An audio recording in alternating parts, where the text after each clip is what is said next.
Greetings, friends, and welcome to another episode of Master Avengers Theatre with your heroes, Old Snake, Cobra Commander TFW, and his sidekick, Shillelagh Lad, Mikey G. Wolfie 3. Hello, guys, and welcome to another episode of Master Avengers Theatre. Just to say again, I was gonna reiterate, or that's a bad word, but we'll keep going anyway. We are now obviously on the Nerd Sphere, thanks to our Overlord, Time Lord. Moving from one Overlord to another one. Some would say it's even worse that we've moved over and now serve a Welshman. I do not want to make that judgment call, but what are you gonna do, I suppose? If you want to get this podcast, it's also going to be here on YouTube, on my channel. And you can also download it from the video description bar belowhand. And if you don't want to do that, like I say, sign up to the Nerdsphere and you can get it just through your RSS feed. But we are here today to talk about Hulk versus the World. Hulk versus the World. That's a different cartoon. Yeah, that's a cartoon I want to watch, I think. And we are joined by a special guest. Not Mikey, though. It is the one and only Dom. Hello, Dom. Hey guys, how you doing? I'm not bad, thanks. How are you? I'm good, thank you. I'm good. Now, if people do not know, Dom is a good man. He is a seller of many varieties of toys, and at the end of the show, I'm sure he will drop you a eBay link, and he will also be at Auto Assembly this year in Birmingham. So if you want to buy some toys from him, I would recommend doing so. But Mr. Dom, what have you thought of Avengers so far? I've loved it. It's a fantastic show. You can appreciate it on many levels. It's great if you're just a normal, everyday kid, or if you can sit there and watch it and you've read the comics for years. It's got all these lovely little nods in it. Yeah, great show. Very, very sorry for what's happening to it. It's a shit ending to a fantastic show. Oh, I don't think it'll be a shit ending, but it's definitely not good that it's going away. No, it will be a good ending, but well, hopefully, if the quality of what it's been so far, it'll probably be a fantastic ending. But I'll just be very sorry to see it go. It's become a lot like Transformers animated for me as well. You can see the passion that's gone into the show, and you can see that the guys that have written it and drawn it and animated it, everyone clearly gets the characters and clearly knows the mythos and everything that's behind it. And I just hope it doesn't turn into another show where it just gets cranked out and they're guys doing it that are just drawing it for the sake of drawing it. Yeah, I guess we'll see once that eventually comes out. But I was lucky enough to find out that you are actually a big Hulk fan, so that's quite good for this episode, because it is Hulk's introduction episode. So give us your brief thoughts on what you've thought of this episode, then. Long and short, yes, it's the Hulk comes in. As we discussed just before the show, they don't give you the origin of how he became Hulk. Mm-hmm. It's more of a case of the Hulk's here. Good old Thunderbolt Ross is after him again. Surprise, surprise. And it's just a kind of a bringing him in, introduces a couple of Avengers characters, introduces one of the main plots that ran through season 1. Hulk comes, Hulk smashes, Hulk gets talked to, and things get ironed out in the end. All right. Yeah, good. And of course, I would not be a great superhero if I was not joined by my one and only sidekick. He is, of course, Shillelagh Lad, Mikey G. Wolf V3 or 2, depending on what you like to call him on the day. Hey, Mikey, how's it going? Hey, Andy. What's up, buddy? I don't know, buddy. Is it the ceiling? I hope so. Yeah, if it's not, we're all dead. Yeah, horribly The dead. ceiling classes on us and crushes us like so many worms. Oh, Jesus. But I was almost tempted not to get a special guest for this week because I know how much of a Hulk fan you are. And obviously this is Hulk's introduction episode, so, you know, being such a giant Hulk fan as you are, what did you think of this episode as well? Well, actually the first time I watched it I wasn't a fan because I'm a little picky. Oh, because Because what I've read of the Hulk, and of late I've read some of the early 2000s stuff, and you know what I've seen of him in movies and seen of him in TV shows and whatever, is that he's one of the easiest superheroes to screw up in terms of writing, because people don't really know how to write Hulk. because they just could have get stuck on this. He has a simple speech pattern, ergo we need to give him dumb lines. And people don't really know how to write Banner because he shifts with every single writer. I can't actually think of a sort of a baseline Banner Bible apart from the fact that he saves a guy, turned into a monster, and is a genius. Yeah. I mean, at the moment he's like they've switched roles with him and Hulk, where Hulk's the main one and Banner's the one that he'll turn into, and except Banner's now criminally insane. So Hulk has to stop. It's all sort of, I haven't read any of it, but I know it's going to be probably a little convoluted. but yeah, I thought this was a good introduction. As Dom said, it's not a case of, and here's how the Hulk's created. Like Iron Man and Thor, these are established entities in this universe. So we get to see what's going on. We get to see that there's clearly been a change in what he's doing of late,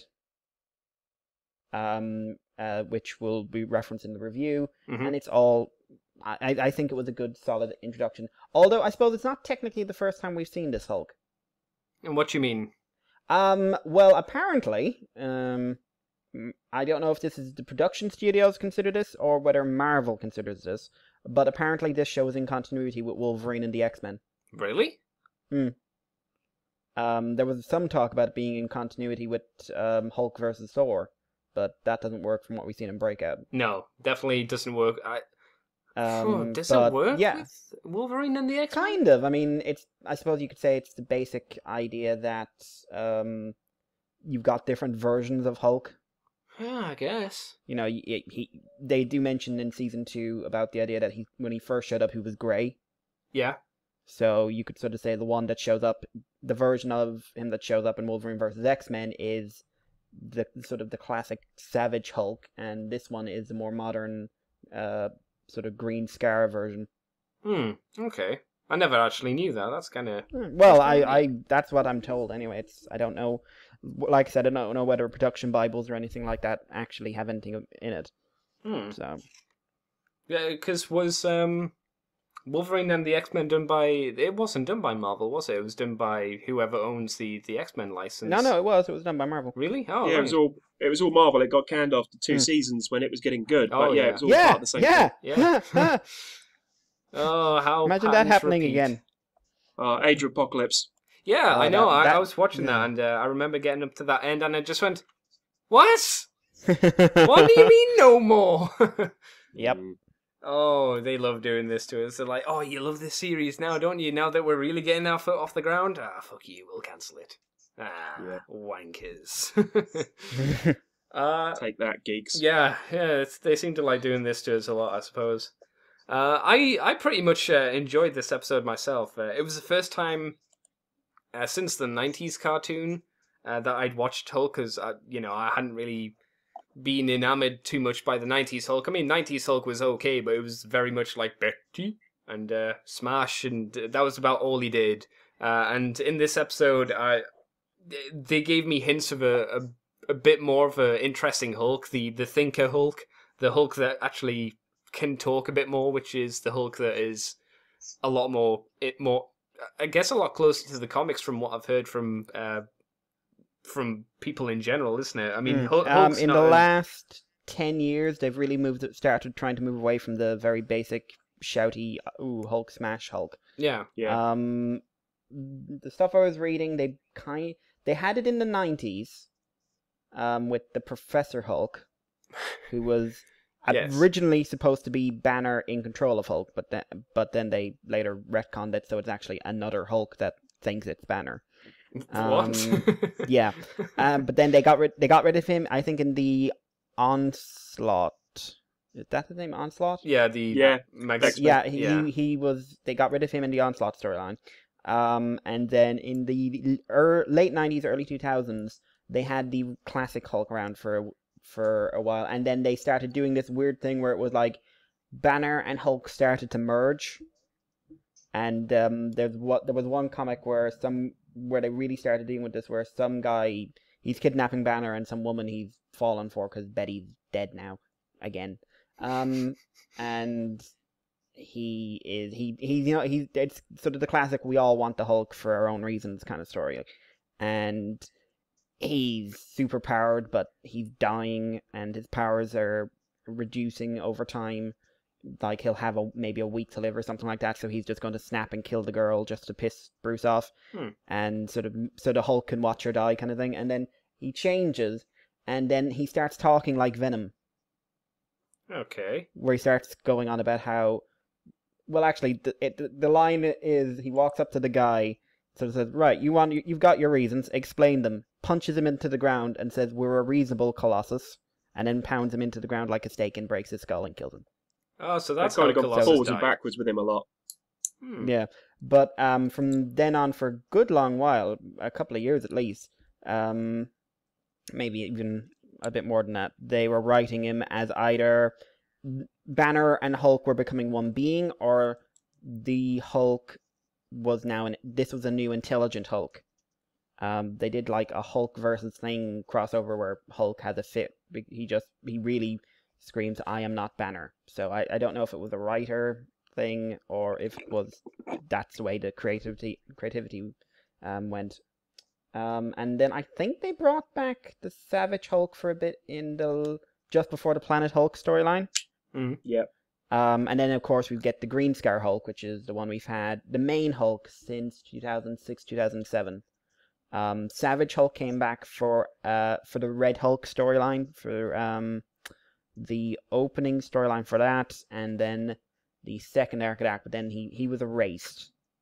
He was drained from Banner, and then I think it was something like 612 or something like that of Incredible Hulks. They give Banner back his Hulk powers, and since then we've only had the Green Scar. So we've only had this really intelligent, angry Hulk. Well, there you go. There's your Hulk history lesson for today, folks. Yeah. It's not a bad one. It's fairly interesting. I didn't know half of that stuff, so I suppose we should probably get started with the actual episode, though. Yes? Yeah.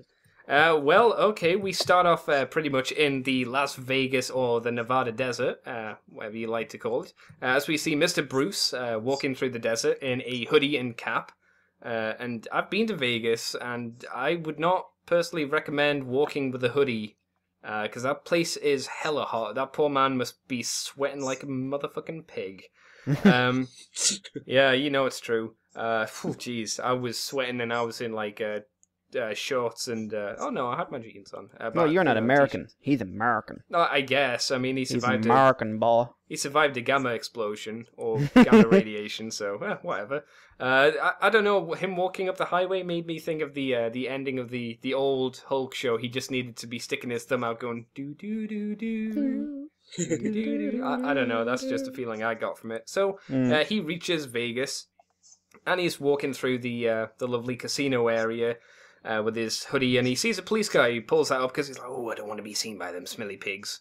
And you know, the cop car sees him trying not to look suspicious, and being the cops going, that man's trying not to look suspicious. How very suspicious. Decides to try and pull him over. Bruce legs it. And we have a very small little chase scene as Bruce evades the copper and gets down the back alley and hides behind a big bin and tries to calm down desperately. We then see one of the what we come to learn as a Hulk Buster tank rolling down the street. And then quite a few more start rolling down the street. Again, I've been to Vegas.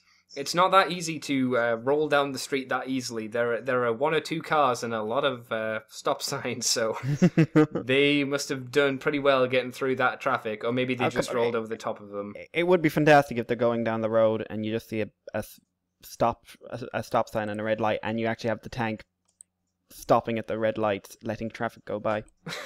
that would have been, yeah. It would certainly be a sight to see all these tanks going down Las Vegas. We do cut to inside what I guess is the command vehicle, where we see a guy who looks a little bit like Stalker from G.I. Joe, with his little beret and his little mustache, talking to... It is Stalker, isn't it, Dom?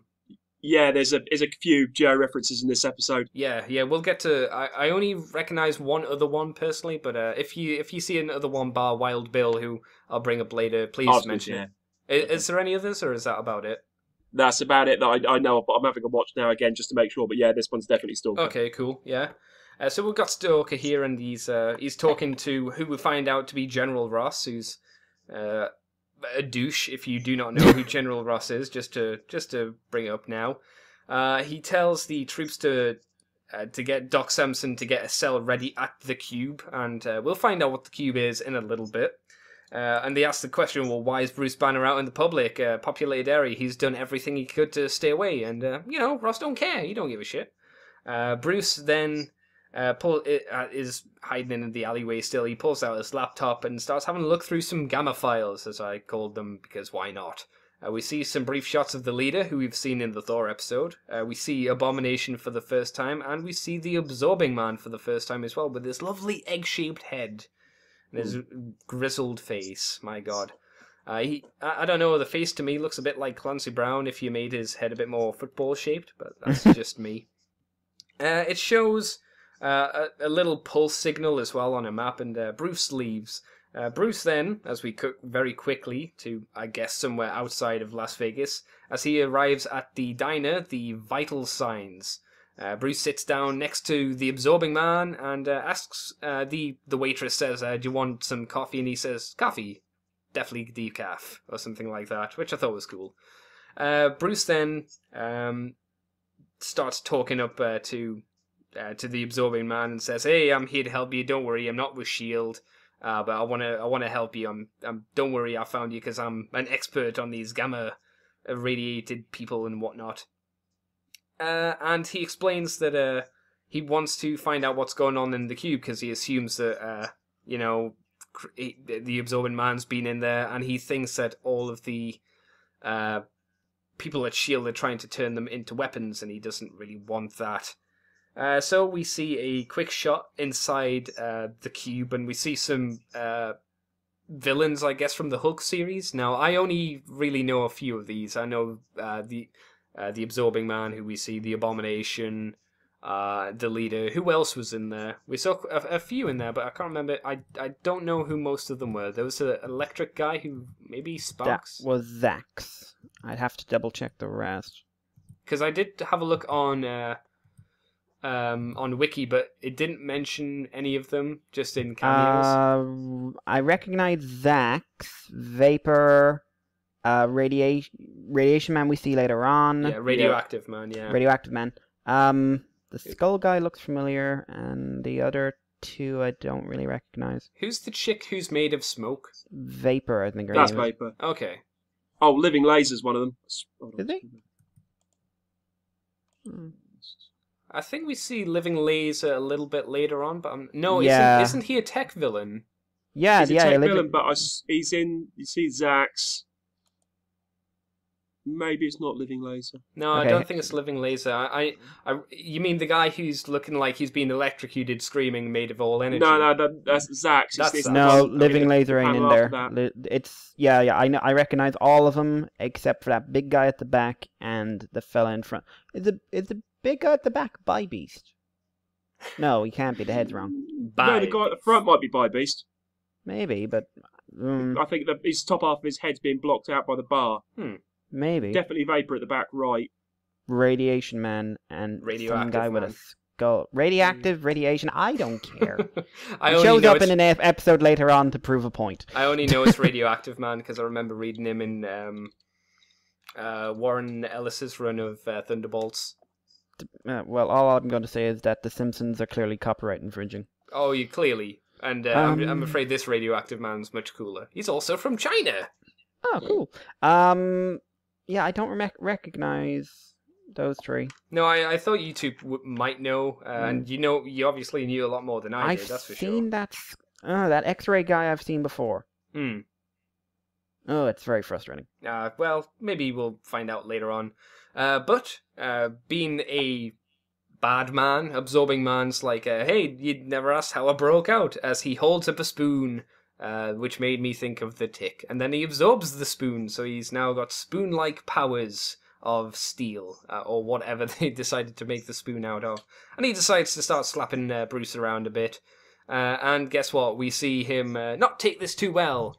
I almost was sure we were going to see him say, don't make me angry. You wouldn't like me when I'm angry. But luckily we didn't see that, as Bruce decides to Hulk up in the first time in the series where we see the Hulk. And we don't see this transformation too often, mainly because we don't see Bruce too often. So it was quite a nice little scene. But that's really it for this first part. So, Mr. Mikey, what did you think of this introduction to Shield, Bruce, the Absorbing Man, the idea of what the cube is to house the Gamma villains, or irradiated people of the Marvel Universe, and the first transformation of the Incredible Hulk? I think it was actually a pretty good build-up. As you said, the opening is very 1970s, 1980s Hulk. Yeah. I'm fairly certain that was probably intentional because, quite frankly, everything that has to do with Hulk references that at some point.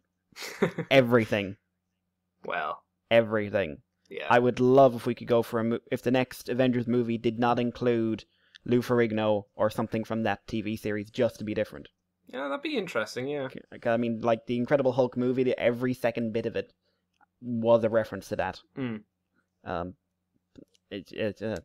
I always find those visually distracting when they're too in your face, but that's a conversation for another time. Mm-hmm.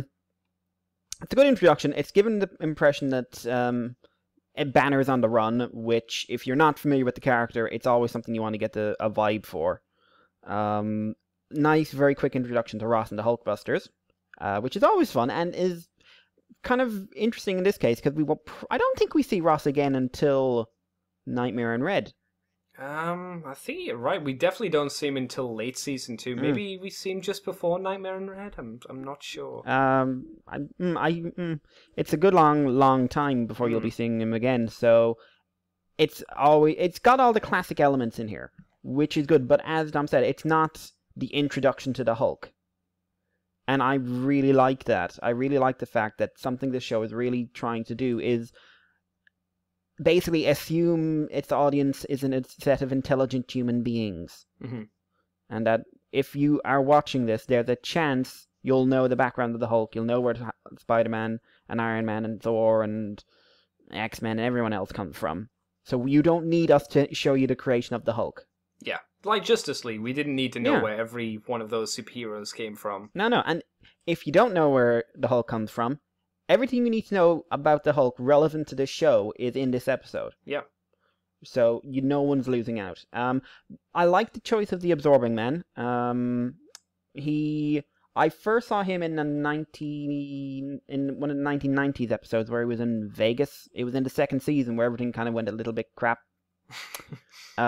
Is that when it became the Hulk and She-Hulk show? Yeah, and they changed She-Hulk voice actor to what's her name? She voices like every woman in cartoons, and she's not Tara Strong. I was gonna say Tara Strong. Cree something. Okay, I know who you mean by the voice, but I don't know the name. But yeah, and they do this episode where they go to Vegas and some woman with psychic powers is controlling Bruce, and it's doing Mr. the Mr. Fix-It. Yeah, it's Grey Hulk shows up, and it's the Mr. Fix-It episode, and Crusher's like her goon, and he drains Grey Hulk briefly, and then reveals that he's been in love with her all along, the only one that she didn't need to use the powers on. Aww. But in this, he is a crook. He's a pretty nasty piece of work. I love the design. It's all angles and points. It's just something we both heard is that the animation style kind of throws people off sometimes. Yeah. Bad people. Bad people. I mean, imagine being thrown off a show because of animation style and a... Shut up. I went back and I watched Spectacular Spider-Man, jackass. I didn't say anything about Spectacular Spider-Man. Motherfucker. Well, I never. So yeah, all very good introduction, and I think it's a great bit of background to do the Cube. The way they did the Cube. He's looking for this individual. He wants to know what they're doing in the Cube, and for the audience's sake, he explains the Cube. And the concept of the individual prisms, which are specialists in each of their supervillains, I think is a great idea. Necessary idea as well. Yeah, because well, obviously for this case, it's massively necessary because the prisons will be referenced time and time again in this show. Mm-hmm. But I love the idea because it doesn't, again, it treats you like you have some sort of brain that sort of goes, yeah, we are sort of thinking that considering the vastly different origins for all these prisoners and the vastly different resources you'll need to control them, we're not going to assume that every prison in these universes is outfitted with the exact right specialists. So, like Doc Samson works in the Cube, because Doc Samson works in radiation. He's not going to do much good in a mutant prison. So yeah, all very good, and I loved the transformation sequence. Definitely, it was a good one. Because it looked incredibly painful for one thing. Yeah. I mean, when he does his arms changing, it's almost like it's warping around it. It was very, to me, werewolf transformation from old werewolf horror movies. I didn't know what I was going to think for the Hulk design, because for someone whose design hasn't changed much, there was a lot of variation in how they do him.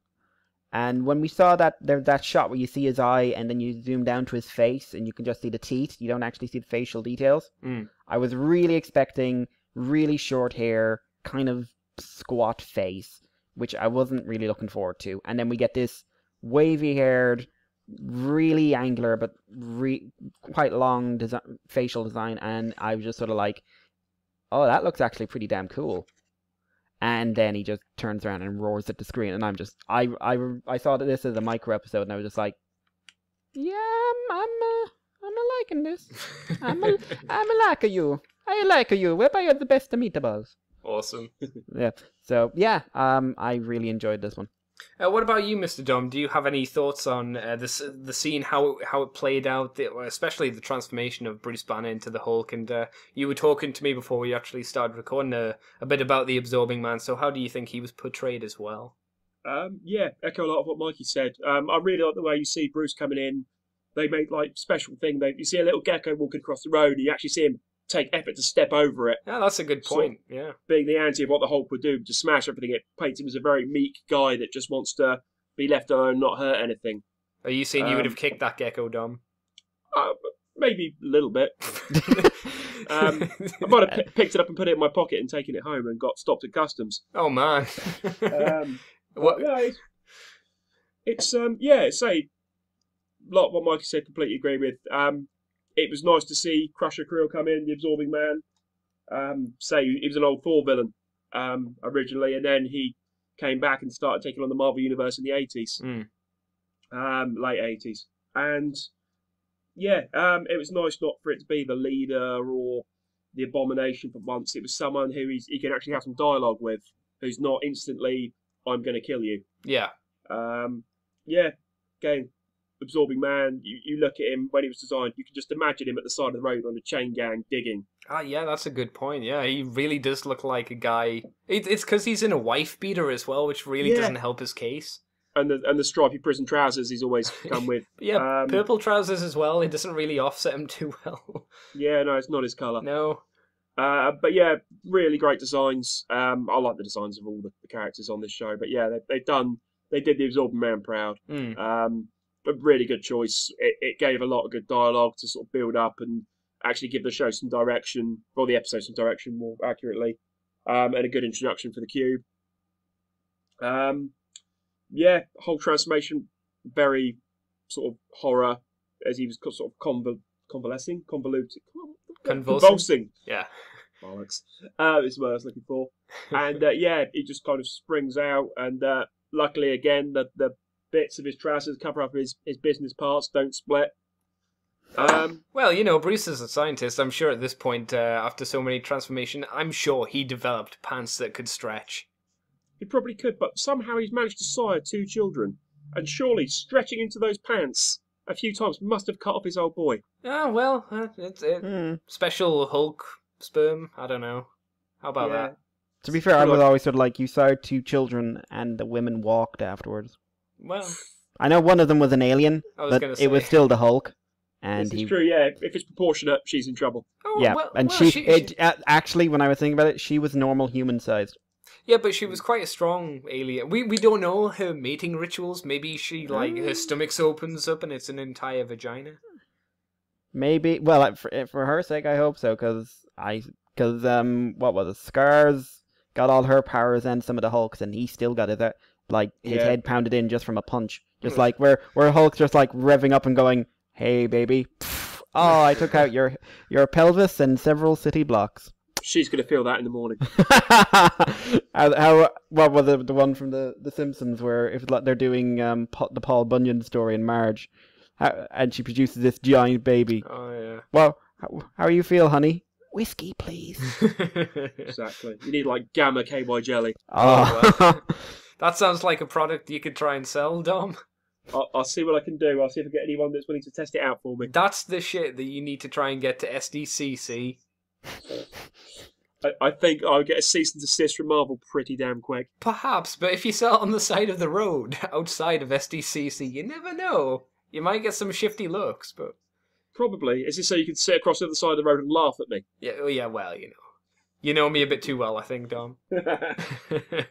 But no, I agree with what both of you said. It was a very enjoyable scene, and I like the really random G.I. Joe references that make no sense. I guess you could argue that some of the Hulkbuster stuff is a little bit G.I. Joey, like the command center. You could argue it looks a little bit like the Rolling Thunder, kinda. You could say that the helicopters coming up look a bit like the helicopters from G.I. Joe, but yeah, some weird stuff. And as I talk about G.I. Joe references, we jump back in and we see two Hulkbuster choppers flying through the air. One of them's flown by Wild Bill. You know, it's Wild Bill. There's no mistaking this guy is not Wild Bill. He's got a cowboy hat, neckerchief, and a mustache, and he's Texan. And the sunglasses. Yeah, sorry, and them too. He is Wild Bill. Mm. It's so bizarre to see a Hasbro licensed product character in a Marvel show, but it makes sense at the same time since Hasbro can make the Marvel toys. So I suppose technically they're in the same universe, right? Technically they are, but as long as, I think to be fair, as long as they don't call him Wild Bill, they can do what they want. Oh, totally. Yeah. Yep. I think you're right there. But these guys are just flying through the air, and they apparently pick up a target. They say we've seen him, or something like that, and they don't specify who, but it's a Hulkbuster unit. They know they're after the Hulk. The next shot we see is Hulk and Absorbing Man flying through the air, whacking each other, as you do. And they crash into the ground, and Absorbing Man climbs out of this little pit that him and Hulk fell into, and he accidentally absorbs a bit of the sand, and he starts kind of dripping away, but he quickly gets to a sign that Hulk whacked him with earlier, and uses the Las Vegas sign, apparently that it is, and turns all blue and metallic-y.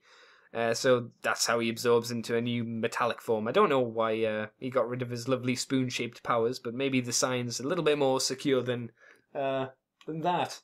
As I look behind me and see dark clouds rolling in. Sorry, if there's a power cut, you'll know why. It's the wrath of God coming for me. Oh, that God, he's always trying to find ways to kill me. He won't win, though. He won't win, that bastard. Oh, don't kill me, God. So Hulk decides that he's going to soften him up and start whacking him around a bit more. He punches him, and it's quite cool because he leaves a giant Hulk fist print in him, and Absorbing Man just kind of pops it back out, kind of like what you do with a car. And he says that Hulk's gone soft. Everybody in the cube says he's a bit of a wimp now. He mentions that he thinks he's trying to be a hero, and otherwise, why would he have brought him out to the desert so there's no one around? And then we get the usual standpoint about the general thought on the Hulk, and he says that everybody thinks you're a monster. And actually, he says they think you're more of a monster than me, as he whacks him with his two giant hammer hands, because he's changed his hands into hammers at that point. So they start having a bit of a Barney around a bit, and he absorbs the rock for some reason, waffling on about, I can absorb anything, even the rock itself. And then Hulk decides to punch off his entire arm and says, Hulk smashes rock, Einstein. That was the line that gave me hope that this would be a smart Hulk, because usually Hulk would just say, Hulk smashed rock, stupid, or something even shorter than that. So that I was like, ooh, that's interesting. Just as Hulk's about to potentially smash him into 1,000 pieces, a bit of a weird thing there. Was he going to kill him or was he not? A missile from the Hulkbuster flies in and kaboom. Hulk flies into a mountain and we see Absorbing Man's head land next to Hulk. Apparently he's still alive even though he's just a head, which is, again, kind of disturbing. At least I thought it was kind of freaky. So the Hulkbusters roll in and start opening fire on the Hulk. And as you can imagine, the Hulk starts punching the missiles out of the air and doing all of the Hulk-like stuff. Wild Bill flies in and starts peppering him with missiles and with machine gun fire. So Hulk grabs up, jumps on, pulls off a missile launch and starts actually firing a missile launcher at some of the Hulkbusters, which reminded me of the PlayStation 2 game Hulk Ultimate Destruction, where you could do that as well. So I was like, oh, I'm sure he did that in the comics as well, but that's where I referenced it from anyway. But then we get a comm channel open from the Black Widow, who tells General Ross to stand down. It's about time that S.H.I.E.L.D. stepped in and covered the job that Ross has not been able to do at this point. And we do see a very quick shot inside the S.H.I.E.L.D. jet that is flying in, carrying the two of Black Widow and of Hawkeye as well. So S.H.I.E.L.D. jets arrive, the S.H.I.E.L.D. jet arrives, sorry. An arrow lands by Hulk's foot as it's a grappling wire, as two more land into his big man boobs. And Hawkeye and Black Widow arrive, and Hawkeye looks at him and goes tick, tick, boom. And then boom, his boob arrows go off. And that's how we end this next section. So, Mr. Dom, what did you think of the Hulkbuster fight, the Absorbing Man fight, and the introduction to these two new characters, Black Widow and Hawkeye? I think, this is kind of a case of, if anyone didn't know who was watching it, boys and girls, this is what the Hulk can do. Hulk can be hit by all kinds of shit. Whatever you throw at him, he can take it, and then he can just shrug it off and smash you. It was quite a standard Hulk fighting the Hulkbusters that we've seen 100 times before. But it wouldn't be a Hulk episode without it. No, I would agree with that. It's kind of essential, isn't it, that you have the Hulkbuster fight in there, at least for his introduction. Yeah, like I say, little nod to Wild Bill. Very cool. I love little things like that in a show. That's why I love Transformers Animated so much. It's a thing that you can watch it, and if you know what it is, you think, oh, that's really cool. But if you have no idea, you would never notice what it was. Totally. It didn't. It just added this little thing. So good fight. He does everything. He doesn't do any of his sort of massive jumps with his bigger earthquakes or anything like that he's done, but he does that in later episodes. Mm-hmm. It was in a weird way, it was kind of filler to kind of eke out the episode a little bit, but it needed to be in there, so it wasn't filler. Yeah. But it was more of a, this is the Hulk's resume of what he can do powers-wise. Yeah, I mean, we saw that in both the Thor episode and the Iron Man episode beforehand. They do have this middle section where it shows what they can actually do in a fight. And about the Absorbing Man, I assumed the only thing he could do was just absorb different materials, but obviously we see him turn his hands into hammers. What else can the Absorbing Man do? He can change shape, which is why he can basically change his form. He can absorb anything, but it's not like, as far as I know, he can't change mass. So he can't grow. No, he sort of spreads himself out. We see him later on as a wall, but he'll weigh the same amount, but it's just he's made himself into a wall. He won't be like, he can't turn into like a giant that's 50 foot tall. Right. But yeah, he can change his hands into stuff, and what he takes on the properties of it as well. I don't believe he's ever done water or anything like that. I could be wrong because I think he's had. Let's see. He's done cosmic. He's done. I can't think of any. I think it is sort of like solid matter, but yeah, I think they. There's no particular reason why he can't do it. The only reasons probably are that it would get too close to being some of the other Marvel characters.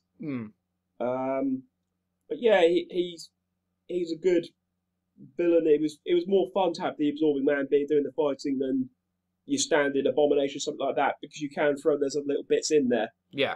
You could never have done the sort of the Hulk fist in there and then him pushing it back out again with the other your normal Hulk villains.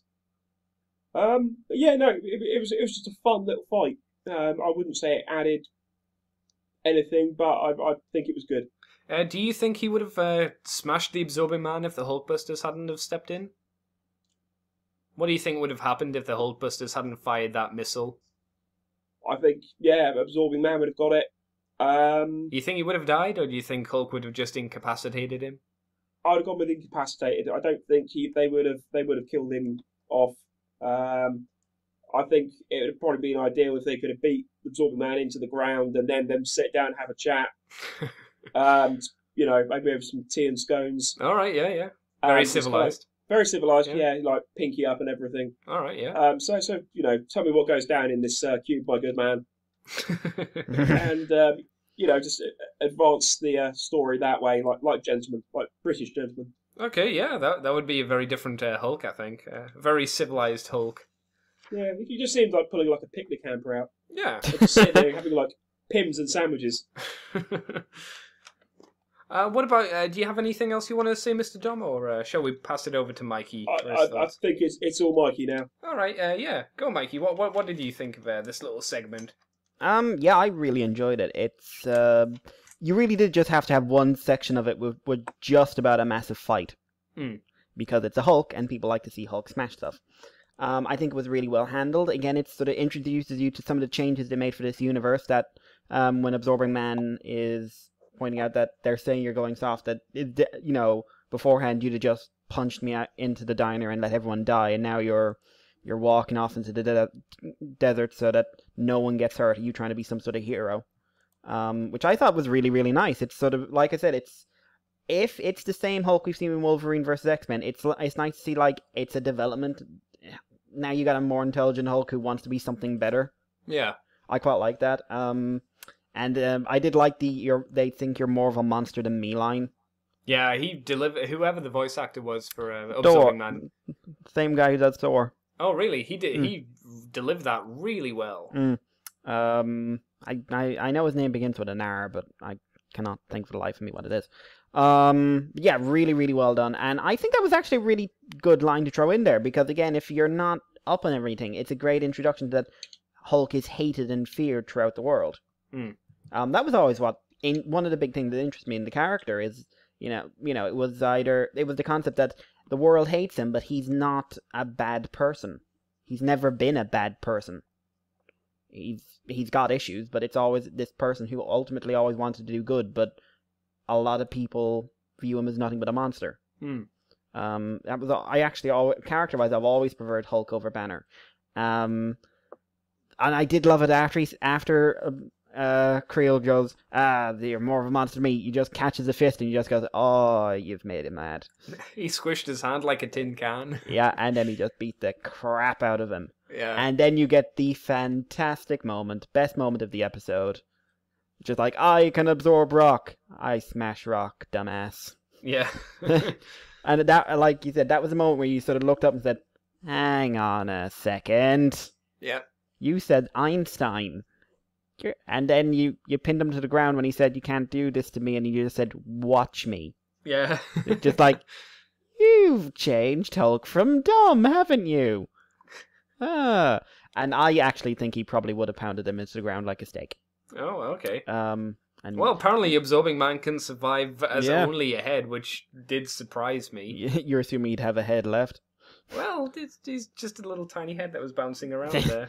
I sort of, actually, to be fair, I sort of view it as if it had been if they hadn't like established the fact that Hulk is trying not to be this psychopathic rage monster, or well, a better psychopathic rage monster, he probably would have, but he might have just like he'd probably have torn him apart and left bits across the desert and then jumped away. Yeah, just like pulled his legs and arms off. Yeah, but I loved it when I'm rock. Really? You've gone from refined metal to rock, and you see this as an improvement?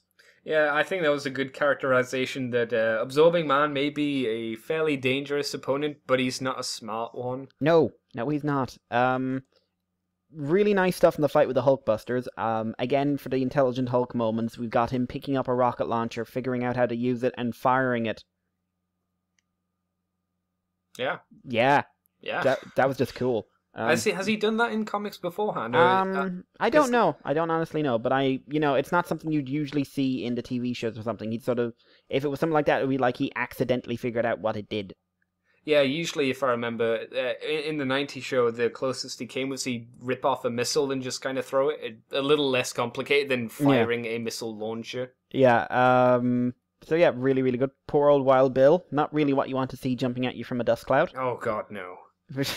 I really like they did a POV shot for that, actually. Yeah. Just like looking down. Oh crap! They actually do another one coming up in a moment as well. Yeah, and finally a really nice introduction to Hawkeye, actually. Yes. Where he tick tick boom, and it's just like bang. I actually have very little experience of Hawkeye before this, and I was just right. I love this guy. We're good. We're absolutely fine. Also, when I was watching earlier on, if you look at the scene just before the arrows explode, they've penetrated Hulk's skin. Yes, I had noticed that. And it's just like, you've actually, that's something this show kind of sneakily does. It puts in subtle violence that you'd miss if you weren't looking for it. Like that time Bucky kills a guy. Yeah. Bucky killed a guy. Well, Bucky's done a lot worse in the comics. But, yeah, well, this was like Bucky. This was like, hey, you dropped a bridge on a guy. Oh yeah, Bucky was trying to be a real violent guy. Yep. He was the guy who pretty much the people that Captain America knocked out, Bucky would knife. Yeah, as they're on the floor, which I thought was always cool. It's like, hey, Captain America, we will never take an innocent life. No, Captain America looks away, stab. No, it's more like, I'll never take an innocent life, Captain. You're right, Captain, you never will, but I will. But yeah, really like that. So yeah, and Black Widow's there, and you know what? She's not Scarlett Johansson. I care less. Oh. You got a little thing for Miss Johansson? No, but quite frankly, she's a good-looking woman, and she can do a really wide leg spread.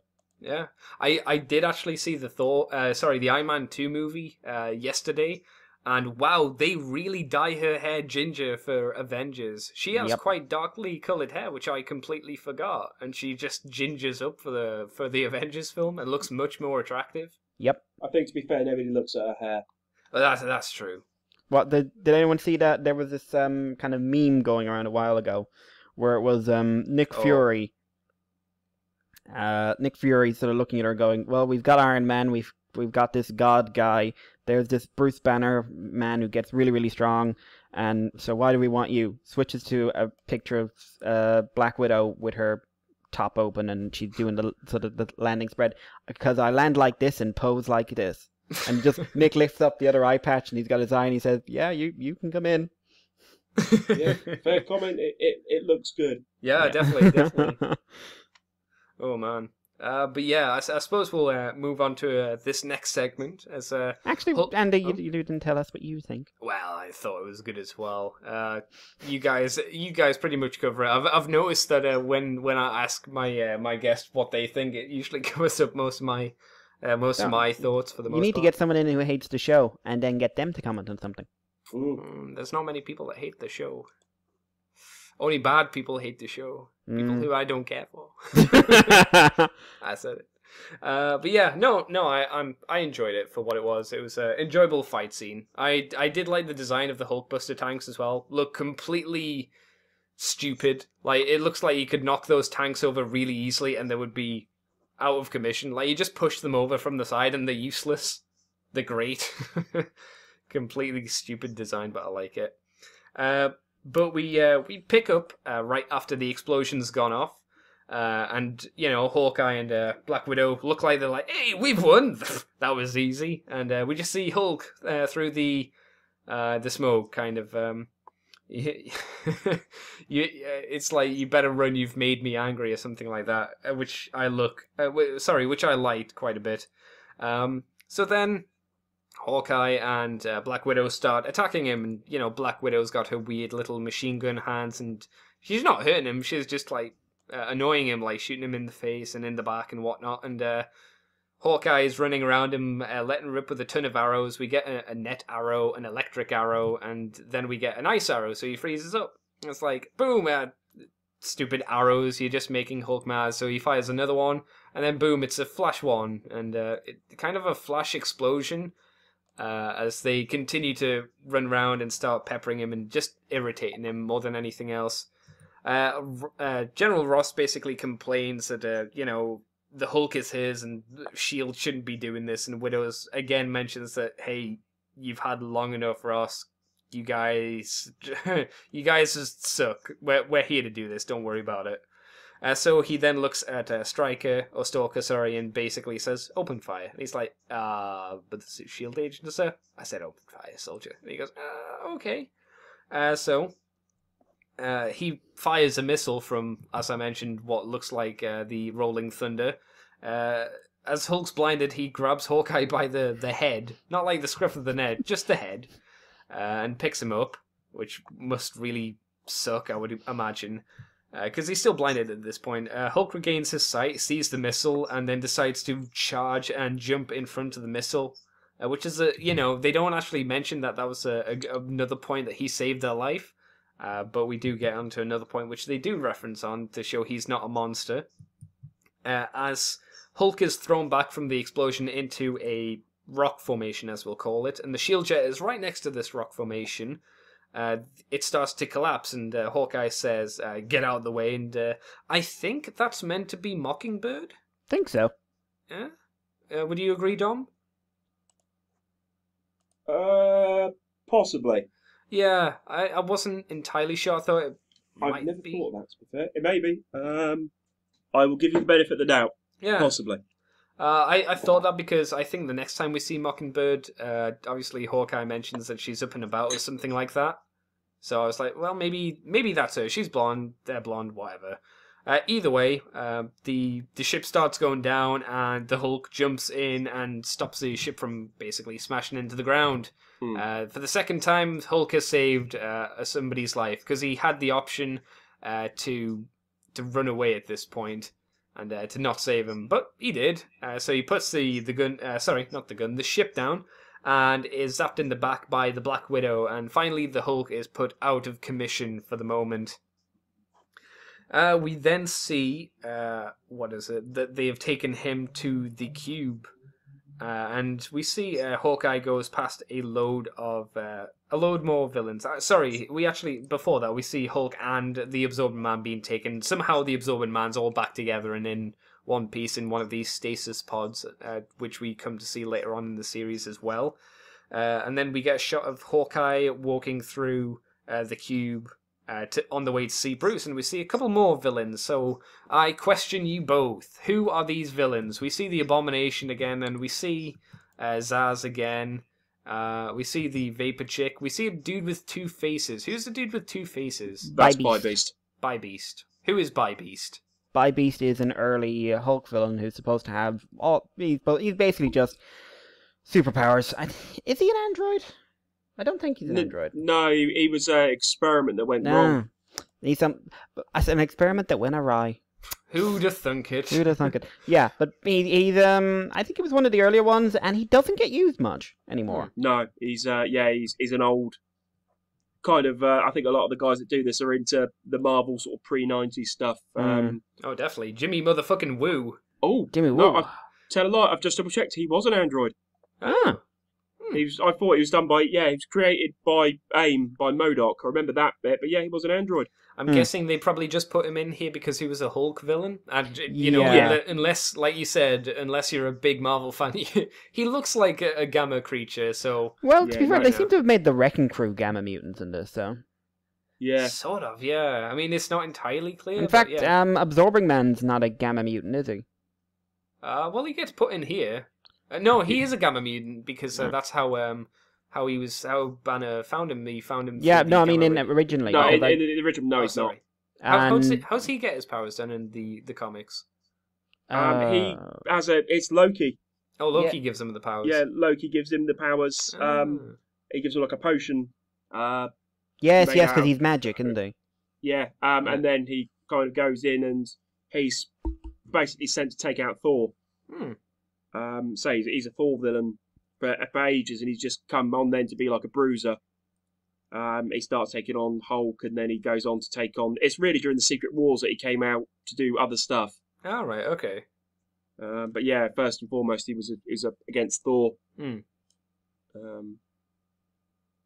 Yeah, apparently he came out in 1965. He's been around since. Yeah. Wow. And really not that well known outside of the comics. No, I would agree. Well, thanks to Avengers now, he's a bit more known, I would say. I will ask, who is the guy who's being sprayed by blue stuff? Who looks like he's taking a dump. He seems to have a universe inside of him. Or Yeah, space. I remember him. He is, if I double check here, I think that's Vector. Vector. Vector. He's the leader of the UFOs. Yeah, who we'll see later on in the series. Oh, okay. And his powers are, if I check, Are they space powers? I don't honestly know. Space powers! You does he can have see a pigs in space galaxy in my boob. Wow. Boob galaxy. Jeez. That's a galaxy I'd like to snuggle against. Well, he's a man. Eh. Okay. And his equal opportunities. It's a galaxy, you know? How often you get to snuggle next to a galaxy? He's a cosmic mutant, but he's Not sounds anymore. Like he's a Fantastic Four villain. Bombarded with cosmic rays far greater than that experienced by Mr. Fantastic and Fantastic Four. I'm trying to think. Maybe this. He's fought Hulk in the past, and he has a lot of telekinesis and stuff like that. Originally created in 1980 for Incredible Hulk 254. Oh, okay, cool. Well, I just wanted to know who those villains were, because we saw them, and I was like, well, I'm fairly interested, and I'm sure people who also didn't know might be interested as well. But we then see Doc Samson, unbuff Doc Samson, voiced by Cam Clark, is it? The guy that does Liquid Snake and Hulk, He-Man from the 2000X show. Think so. Yeah, I think it's Cam Clark. Yeah. And he's taking some blood samples from Bruce, who's not looking desperately comfy. I will say that this prison looks like it looks like a prison from, like, the Civil War era. Like, it's really dank and dirty, and it looks like crap. It looks like you'd get a lot of diseases just from being there. It looks like it's not a nice place to be kept. And Bruce is trying to tell him that he's stopped trying to search for a cure for the Hulk. He's decided that the Hulk has a place in this world, and, you know, he doesn't need to be cured. And Samson's like, don't worry, Bruce. You've given up, but I haven't. And walks away. So Hawkeye arrives, and he starts asking Banner why, you know, the Hulk saved the ship. He could have nicked off, and he could have saved himself. And Banner then replies with, well, what do you think they want the Hulk for? Why do you think I'm here? You know, do you not think it's a bit suspicious how everybody's here not getting cured? They want us all for weapons, and they want to know how to make more of me, or more of us. And then we see Doc Samson put in Bruce's blood sample with every other blood sample that's there. I like the distinction that there were some green blood samples, and there were also some red blood samples as well. I thought that was quite neat. So we know who the Gamma ones are, and there was Madman there. Is Madman the guy with the skull? Don't know, not familiar with that one. Been looking at it, I'm thinking the guy with the skull's possibly... Madman's like a techie, he's like a scientist. I'm thinking the guy with the skull's possibly a redesign of X-Ray, who was another one of the UFOs. Okay. Because you got Vapor and you got Vector, and they were both UFOs.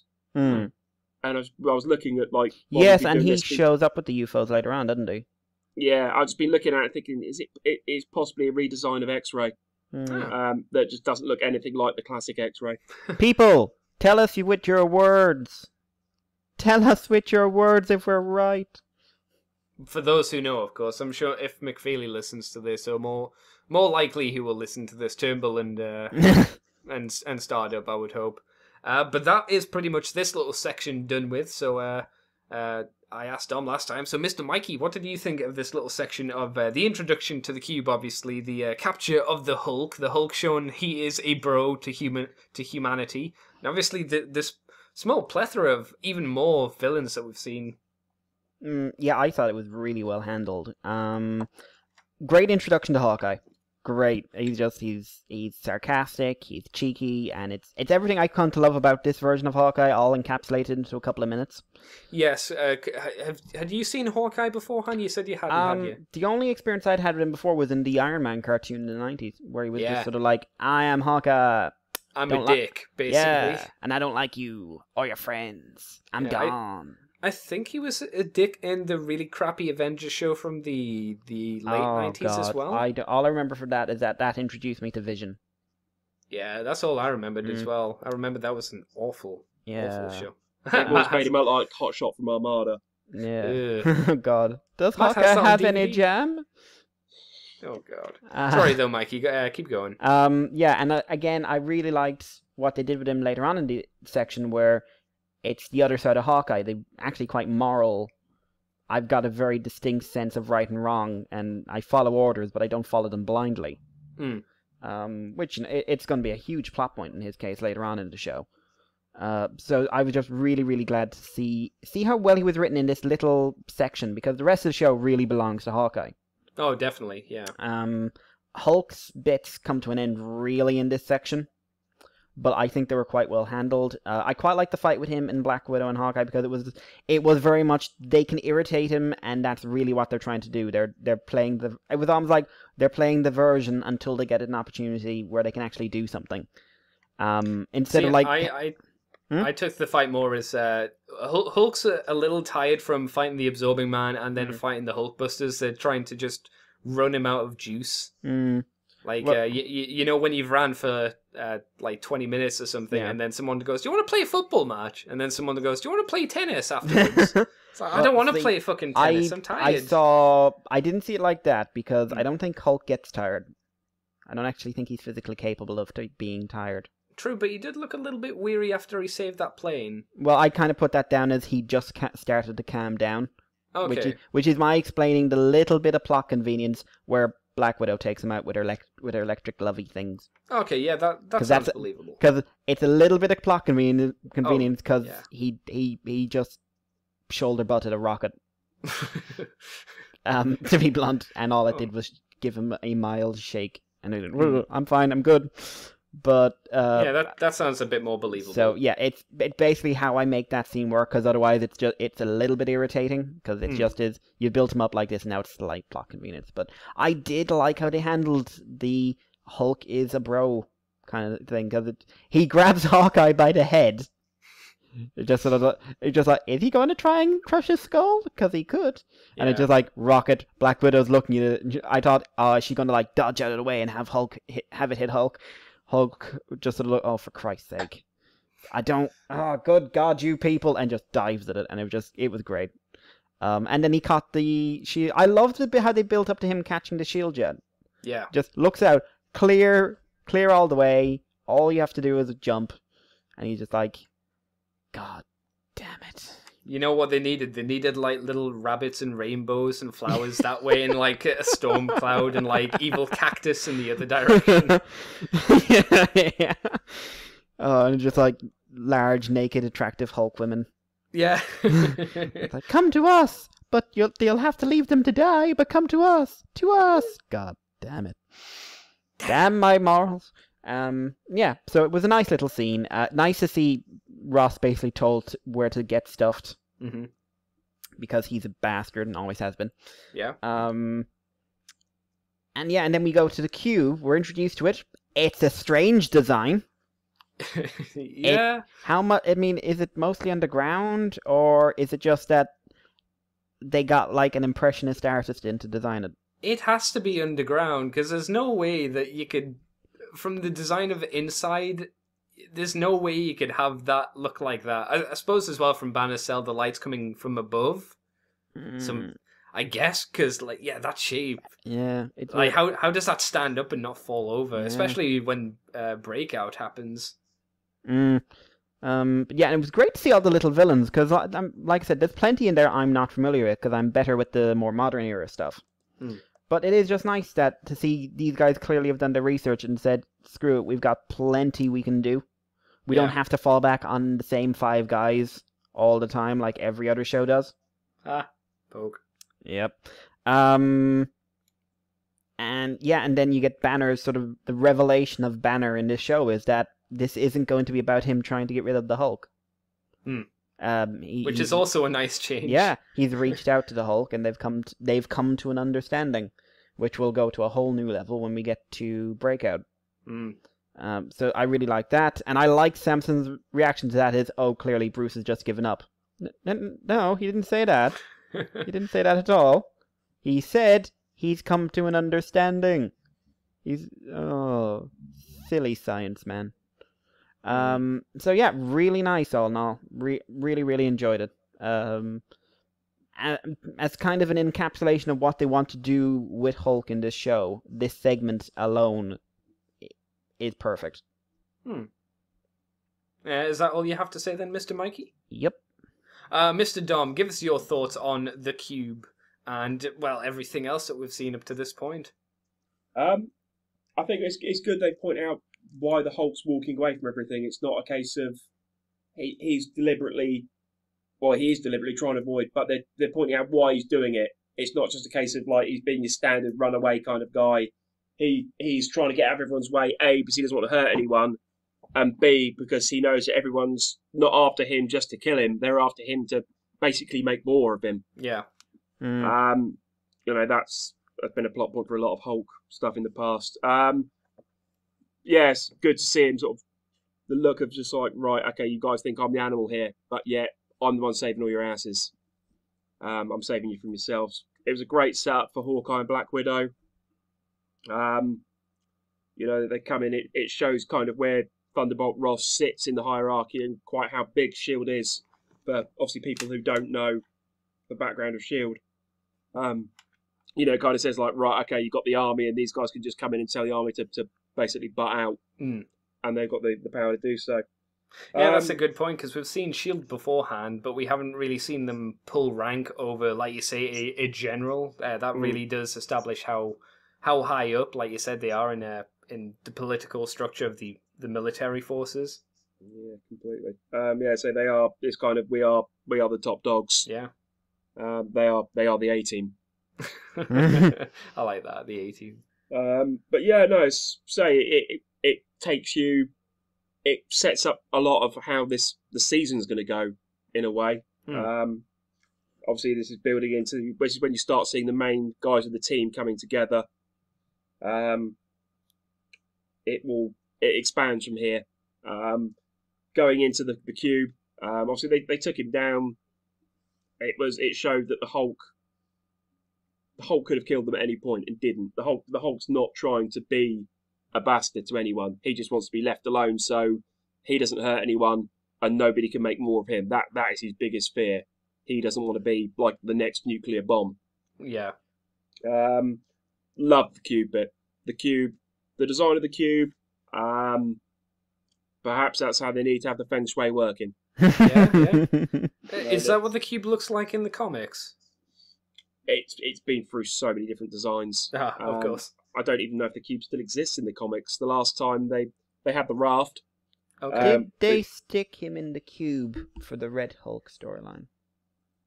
I don't, because I remember Red Hulk breaks into... It's a S.H.I.E.L.D. base though he's in, but everywhere's a S.H.I.E.L.D. base at that point.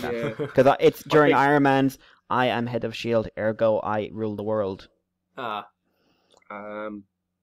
of my head, I couldn't tell you. But yeah, it's one of those things that's been redesigned a few times across the years. But like some of the characters, as you see going through the Rogues Gallery, that's one of the great things about Marvel. It has got a ginormous Rogues Gallery. Yeah, definitely.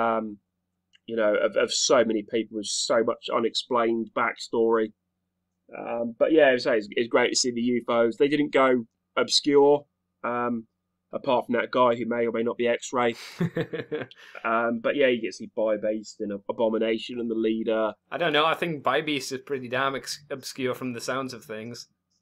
Yeah, he's a bit, like tips to like Madman and stuff like that. It was all Hulk stuff, like say, if you're a massive Hulk fan or you know a bit of Hulk, there's something in there for everyone, between being like someone who knows a bit about Hulk to be like the Simon Williams Hulk guru guy.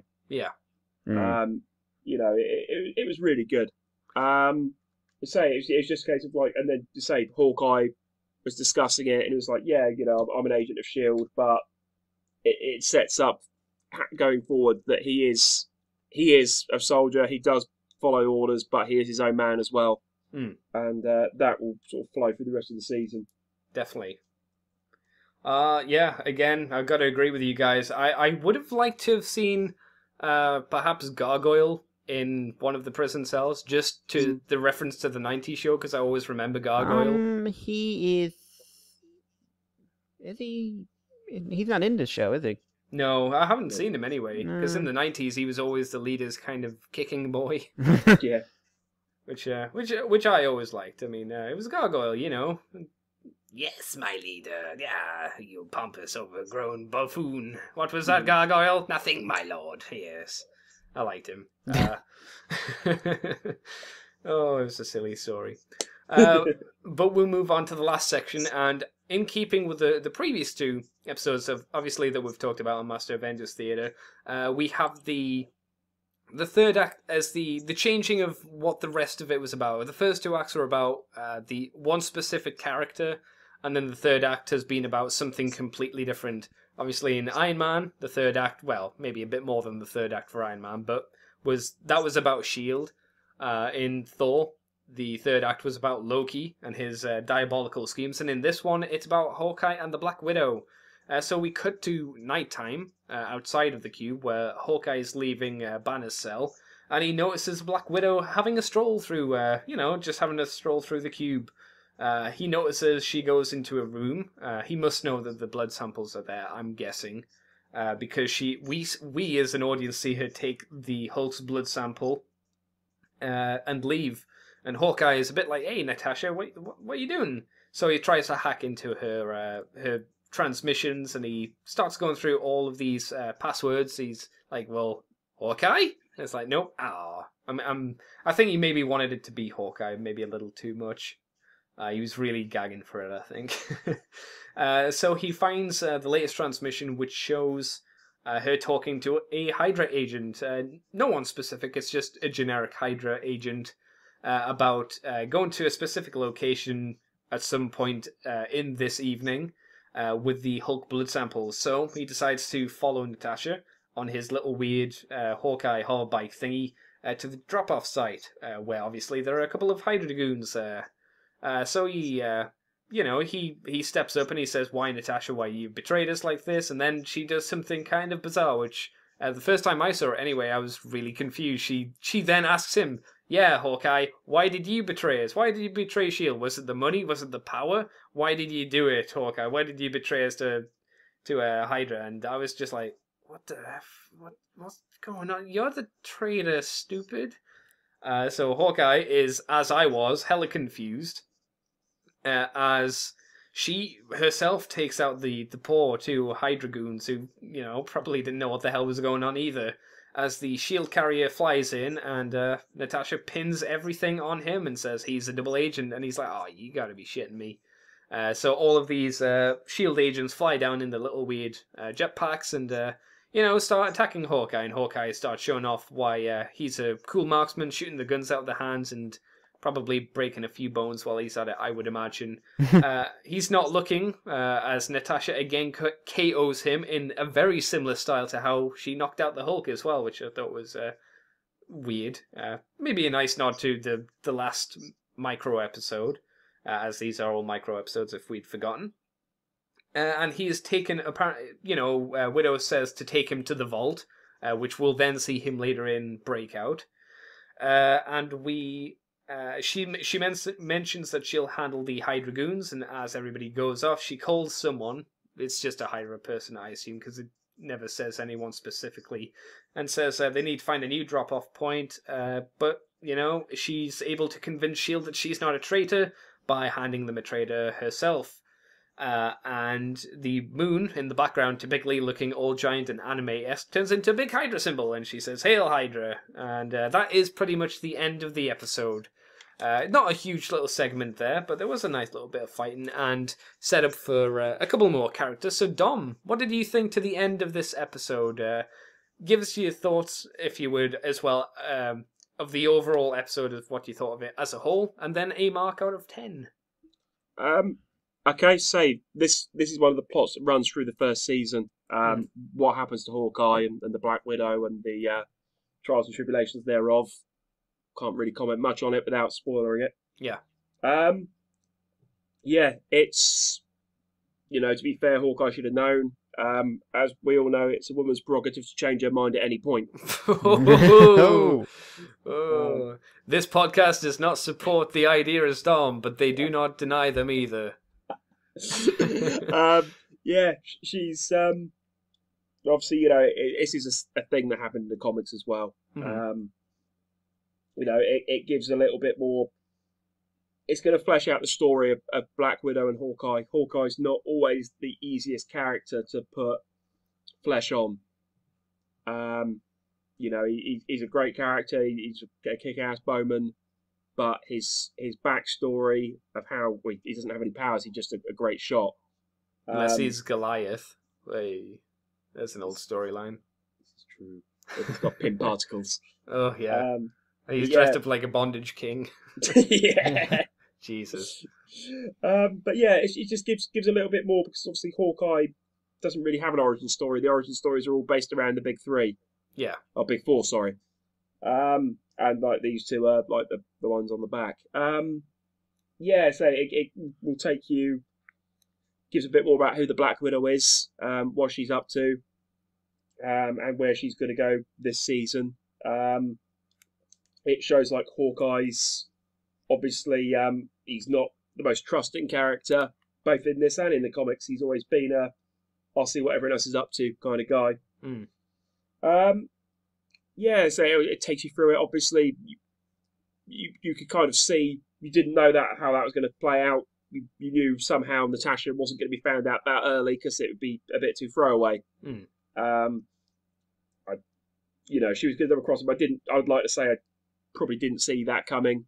I saw the double cross coming, but not her way of getting out of it. Yeah, totally. How did you take that, by the way? What did you think when she just went, "No, Hawkeye, why are you the traitor"? Did it confuse you, or were you like, "What?" It was just kind of like, are you really buying this? Yeah. If you're watching this and you are Shield, and you should really have the bit of intelligence stripped out of your motto. It's just like, really, it looks good, but you don't believe everything that comes out of its mouth. So yeah, it was kind of, okay, you're buying that, really? Okay, so you're buying the word of an ex-Russian spy over Hawkeye again. Slightly dubious, but never mind. Maybe no one likes Hawkeye. Maybe they just think, well, Black Widow's kind of nice in a all onesie leather outfit. Well, yeah, to be fair, if you wanted to look at something nice, you'd probably rather look at her than a weird Robin Hood lookalike. Actually, how did he? You do sort of think, so we're hiring S.H.I.E.L.D. agents. We've got this woman who's wearing black, which not only looks good, but is stealthy. Now, who will we hire next? Well, we've got a new guy called Barton applying. In he comes. Right. Yeah, what do we all think about Hawkeye's outfit? Because I know it is. Some people think it's ridiculous. It is very, very stylized at this point. It's in the nicest possible way it's stylized. In the worst possible way, it looks ridiculous. Well, it's no more ridiculous than like Wolverine's, except it's purple granted. And pink. Well, it depends which Wolverines. I'd say Wolverine from X-Force looked fine because he was grey and black. Captain America's a flag. Yeah, so it's very of its time. Like that is the original Hawkeye outfit. I've always liked it. I think I like it when they do stuff like that. Some of this sort of attempts lately to like, we're modernizing the costumes. You're making them kind of boring and samey. No, I would agree with that. Yeah, no, it is. That is, whenever anyone, no matter what they do to Hawkeye in the future, to redesign him, that is Hawkeye to me. That is what he looks like. That is what he will always look like. I think we can agree, though, it probably wouldn't work in a movie.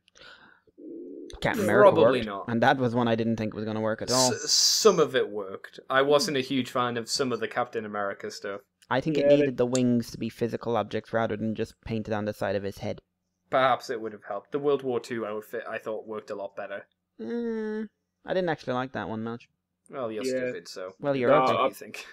I agree with Andy. The World War II outfit worked. It was when they've modernised him up. It's just a bit sort of like he looks very Power Ranger-y. Yeah, it wasn't awful, but it wasn't amazing either. No pleasing some people.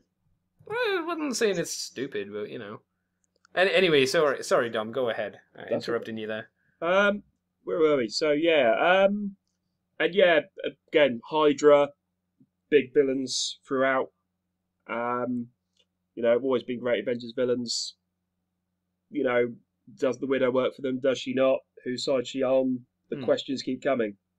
And thankfully they're not resolved ridiculously quickly. It's still a lot of backwards and forth we got to go through. Episode, yeah, it wasn't bad as a Hulk episode. Probably 9 out of 10. Mm-hmm. For stuff they've done with the Hulk. As a general Avengers episode, maybe a 6. Okay. It was really good. They did a lot of nice nods to other stuff, but as an episode compared to the other ones, it wasn't outstanding. Because from someone who's read it, I don't think it added enough that was different. But that's me saying it as someone who's read Marvel for Christ knows how long. Yeah. As a kid watching this, and try not to try and forget this is actually a show for children. Live. Yeah, it's a fantastic episode. But for your 30-year-old geeky bastard, it could have done with a little bit more. But it is what it is, and it was what it was. But you would say it did a good way to introduce the whole character for especially me, who, like I say, I've only seen the 90s cartoon and that was about it. And God, the 90s cartoon didn't add a huge amount to Hulk fiction. No, yeah, it was great. It showed you kind of everything the Hulk can do. It was basically the Hulk CV. Yeah. Hulk can do this. Hulk can smash. This is what motivates Hulk. This is what Hulk doesn't want to do. This is why people are after Hulk. It's kind of very sort of bullet points of probably 50 years of Hulk's history condensed down to like, this is kind of what the Hulk's about. He doesn't want to hurt people. He just wants to be left alone because he's worried about hurting people. He just wants to. The only thing the Hulk really wants more than anything is to stop being the Hulk. Yeah. Because everyone that's come near him, he's hurt, and that's he just wants to be left alone. But everyone else always wants the Hulk not to help him, but to use him for their own means, and that's true of the Avengers or anything else. They're not there to try and cure him as being the Hulk. They need the Hulk because he's a big ass bad mama jamma. He just wants to, if you've got the Hulk on your side, you've got an ace in the hole. You will win. As it's proven in the Avengers movie. Say, they have a Hulk. It's true. Yeah, it's very true. But yeah, good episode. Wasn't one of the best, but yeah, I liked it. Yeah, cool. Mikey, again, your thoughts on the last section of the episode, and obviously your score and your overall thoughts. I quite like the end section. It's not overtly packed, but I did enjoy it.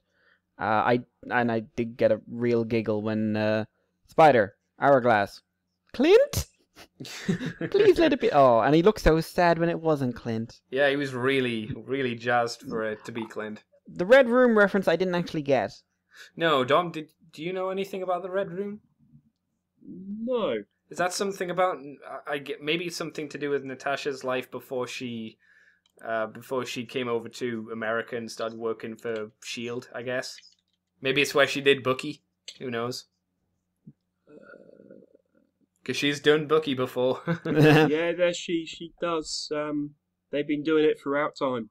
Yeah. Freeze him in time and then pull him out when you think he's ready. Yeah. Like a microwave meal, put them in the oven for 10 minutes and then you can have yourself a lovely Winter Soldier. Apparently the Red Room is the facility where Black Widow was trained. Oh, okay. There you go. Nice little reference, actually. Huh? Very subtle. Trained by the Winter Soldier as well. Partially. Oh, she was trained. She actually was in more ways than one.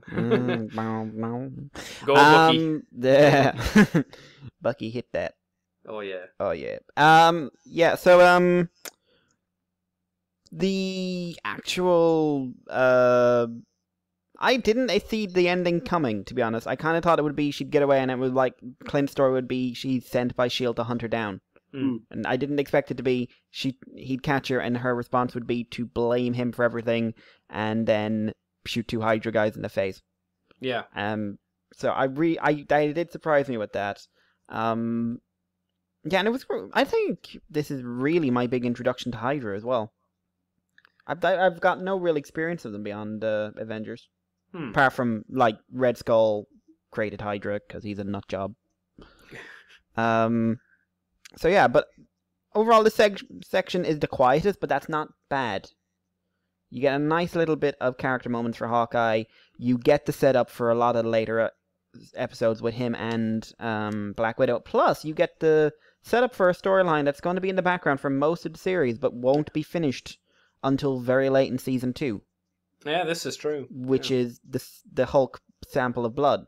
Yeah, that really doesn't get I completely forgot they had that, if I'm honest, and then boom. Well, yeah, we get that like it really gets late on. Referenced during one of the Hawkeye episodes. Oh, okay. And then they get it back and give it to S.H.I.E.L.D. And then we've got the season 2 stuff with it, which is only 3 episodes, but that's almost 2 seasons worth of build up to this. I'd be very curious was this intended from the start? What they do with it? Was this actually the plotline they've been building? Because these guys like to build their plots. Oh, definitely, yeah. So, something to think about. Overall, I'd actually give the episode an 8. In fact, to be fair, I have a very high opinion of the first 4 episodes of this series.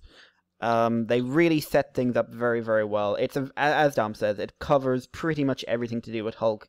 But while being very standalone, it does touch on elements that will be major character points for at least this season. Yeah. For Hawkeye and Black Widow. Just really, really solid. And again, it's great to see loads of cameos of villains that no one will have heard of, except like the Simon Williams of the world, who is probably leaping up and down, screaming, "I know who that is! Wife! Wife! I know who that is!" And runs off, and she has to watch him run around the house going, while he's, slowly, it's just the blood starts. Lost, haven't you? No, I'm just sort of picturing it. The blood starts, gathering in his brain, and then his head explodes, and he's still running around, and it's just Jesus. Simon Williams, everyone. You're a time painter. bomb. You're a painter of words, Mikey. Simon Williams is a ticking time bomb of bloody explosions. Jesus. All right. So yeah, it covers all the bases, and more importantly, it sets up everything that's relevant to Avengers. The new outlook banner has on the Hulk, the Intelligent Hulk, the Cube is set up very well. S.H.I.E.L.D., everything is covered. Very good plot and character focus in this one. So I would give it an 8. For me, I would give it a 7. I like the Hydra stuff. Like I say, it did confuse me to what was happening there with Natasha, but then she pulled it around and was like, "Oh, it's a double cross. That's pretty neat." And like Mikey said, I liked how it wasn't Hawkeye was just chasing her throughout the series. I knew that wasn't the case because, as I mentioned, I watched it on TV, and technically the first episode that was shown on TV was Breakout. So, I had a feeling I knew what was going to happen at the end of this episode because it had already happened. But it wasn't my first introduction again to Hydra. But the Hydra stuff is definitely all that from Earth's Mightiest Heroes. I had nothing on Hydra. I didn't even know who Hydra was until the show came out. So that was cool that we got a bit more Hydra. Enjoyable, but only a 7. I thought it was good, but it didn't wow me as much as obviously the Thor episode did. I wouldn't say it's not the worst of the introduction episodes where, and next week's show is neither the worst either, but the week after, the Ant-Man one, I'd say is the weakest of them. It's not a bad one, but it's still the weakest in my eyes. But still very enjoyable. We got to see Hulk smash and do some really cool stuff, and I really did like his new design as well. It was cool. But I suppose that's us done for this episode of Master Avengers Theatre. So, Mr. Dom, if people want to find you on the World Wide Web, how can they do that? I'm on Twitter and Facebook as Don Blanco. I am usually at pretty much most toy shows, walking around buying stuff. Andy very kindly said that I'm a seller. I sell occasionally, but unfortunately, I buy a lot more than I sell.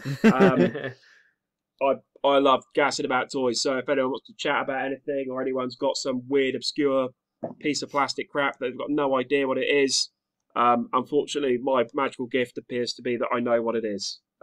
It's true. You can't get any pussy for it, and you can't really make a living out of it, but it comes in handy sometimes. So, yeah, hit me up, guys. I'm always happy to chat about anything and everything. It avoids me doing serious adult work. Adult work? Yes. I'm not going to ask. I'm really not. Do you have an eBay page as well? If you do have stuff up? I don't at this present time. I am in the process with my lovely wife of working out how to build my own online store to peddle my wares through. Then you will need to give eBay their kick. Yeah, and I won't have to deal with PayPal and all the other headaches that go with that. Yeah. I'd rather just, mark everything down and make it cheaper rather than having to work out factoring in, paying every other bastard off. So, I'd rather just have a nice, gentle page for nice, quiet, cool collectors. So you can just sit down and nobody gets shafted. Yeah. That's going to be the tagline. This is Dom's store. You will not get shafted. Don'tgetshafted.com. Excellent. Well, again, thank you, Mr. Dom, for joining us for this week's episode. And thank you for having me on. Oh, no problem. It was a pleasure. And Mikey, it's always a pleasure, my friend. Yep, always a pleasure to be here. Yeah, there we go. So until next week, where we will be talking about Captain America is Born, I think it's called. We will catch you next time, superhero fans, for another star-spangled episode. Remember, capes are a dangerous thing. They can get caught in propellers and everything and suck you into a horrible, horrible death. See The Incredibles. Yes, as we learned from The Incredibles. And until next time, people, thank you, and see you in the future. Like next week, future. Shut up. The future is now. Thank you for tuning into this week's show.